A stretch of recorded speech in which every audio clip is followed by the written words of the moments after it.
কাছ থেকে দেখিয়ে দিচ্ছি। দেখেন এটা কতটা লোভনীয় আর রসালো এবং চারপাশ দিয়ে ক্রিস্পি। আসসালামু আলাইকুম ভিউয়ার্স, খুব মজাদার সুস্বাদু একটা রেসিপি নিয়ে হাজির হয়েছি। সেটা হচ্ছে পিৎজা তৈরি করবো চিকেন দিয়ে। তো কত সহজে পিৎজাটা তৈরি করা যায় সেটা দেখিয়ে দিচ্ছি। অনেকে ভাবে কি পিৎজা তৈরি মনে হয় অনেক কঠিন জিনিস, আসলে না। আজকে খুব সহজ এবং সাধারণভাবে এই পিৎজাটা বানিয়ে দেখিয়ে দেবো। আমি এখানে হাফ কাপ পরিমাণে পানি নিয়েছি, কুসুম গরম পানি। আমার হাতটা যতটুকু সহ্য করতে পারে সেই পরিমাণে আমি গরম পানিটাকে নিয়েছি। আমি 2 টেবিল চামচ চিনি দিয়েছি, যেহেতু আমি 2টা পিৎজা তৈরি করবো সেক্ষেত্রে। এখন চামচ দিয়ে আমি চিনিটাকে একদম পানির সাথে মিক্সড করে দেবো। তো চিনিটা পানির সাথে মিক্সড হয়ে গিয়েছে। এখন আমি এর ভিতরে দিয়ে দিচ্ছি 2 টেবিল চামচ ইস্ট। আমি যেহেতু 2টা পিৎজা তৈরি করবো সেক্ষেত্রে আমার 2 টেবিল চামচ ইস্টই লাগবে। এখন এই চিনির পানির ভিতর ইস্টটাকে আমি খুব সুন্দর করে মিক্সড করে নিই। এখন আমি ইস্টটাকে ঢেকে রেখে দিচ্ছি 15 মিনিট। 15 মিনিট পরে ফিরে আসছি। তো 15 মিনিট পরে আমি ফিরে আসছি। দেখেন আমার ইস্টটা কতটা সুন্দর ফুলে একদম ডাবল হয়ে গিয়েছে। এখন আমি এই ইস্টের ভিতরে পরিমাণ মতো লবণটাকে দিয়ে দিচ্ছি। এখন আমি এর ভিতরে ময়দা নিয়ে নেব 3 কাপ পরিমাণে। এখন অনেক সুন্দর করে আমি ডোটাকে তৈরি করে নেব। এই পর্যায়ে আমার আরেকটু পানি লাগবে। তো ভিউয়ার্স দেখেন, মাখতে মাখতে কিন্তু একটা স্টিকি ভাবে এসে গেছে।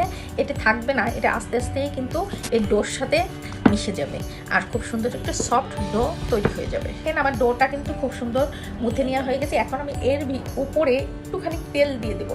এটা কী হবে, উপরটা খুব সুন্দর সফট থাকবে, ড্রাই হবে না। এখন আমি ডোটাকে রেস্টে রেখে দেবো 1 থেকে 1.5 ঘন্টা। ডোটাকে রেস্টে রেখে এখন আমি পিৎজা বানানোর যে সব উপকরণগুলো আছে সেগুলো রেডি করে নিই। এখন পেঁয়াজগুলোকে কেটে নিচ্ছি গোল গোল করে। এগুলোকে জাস্ট এভাবে সারিয়ে নিতে হবে। এখন মরিচগুলোকে সেম এইভাবে করে লম্বা করে কেটে নিতে হবে।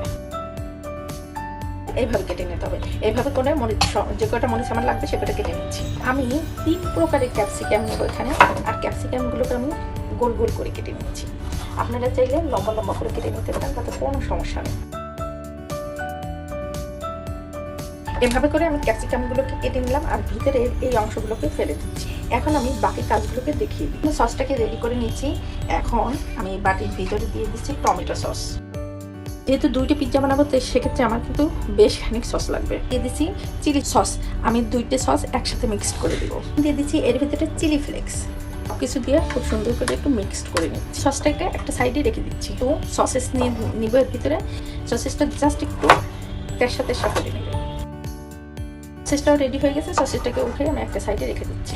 এখানে আমি হাফ কাপের উপরে চিকেন নিয়েছি আর চিকেনগুলোকে খুবই ছোটো ছোটো পাতলা করে কেটে নিয়েছি। এখন আমি হাফ টেবিল চামচ আদা রসুন বাটা নিয়ে নিয়েছি। মরিচের গুঁড়ি নিয়ে নিলাম হাফ টেবিল চামচ। স্বাদ মতো লবণ নিয়ে নিলাম।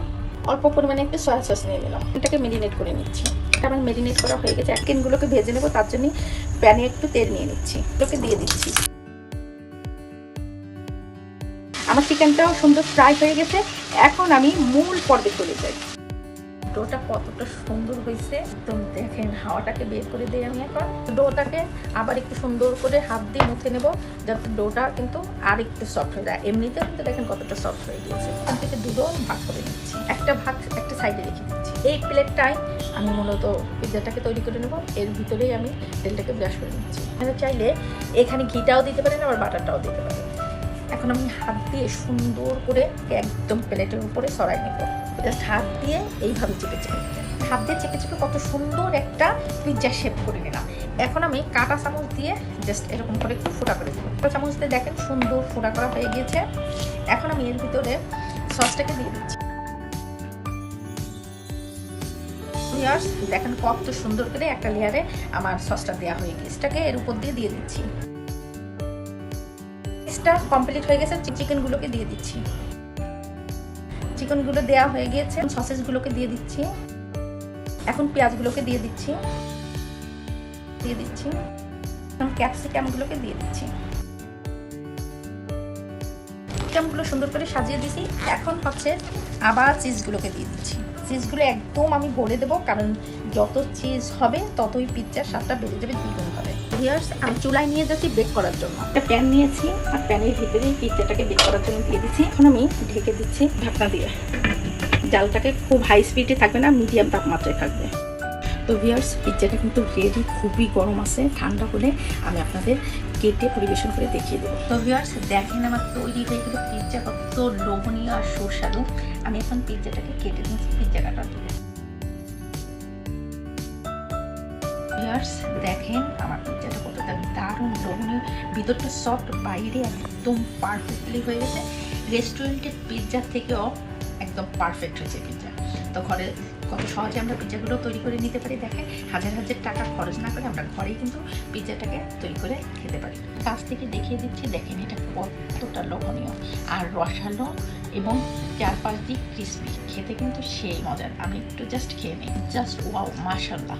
তো এ পর্যন্ত সবাই ভালো থাকবেন, সুস্থ থাকবেন, আমার চ্যানেলটাকে সাবস্ক্রাইব করে পাশে থাকবেন। ফেসবুক থেকে দেখে দেখতে একটা লাইক এবং ফলো দিয়ে থাকবেন আর বেশি বেশি করে শেয়ার করবেন। এ পর্যন্ত সবাই ভালো থাকবেন, আল্লাহ হাফেজ।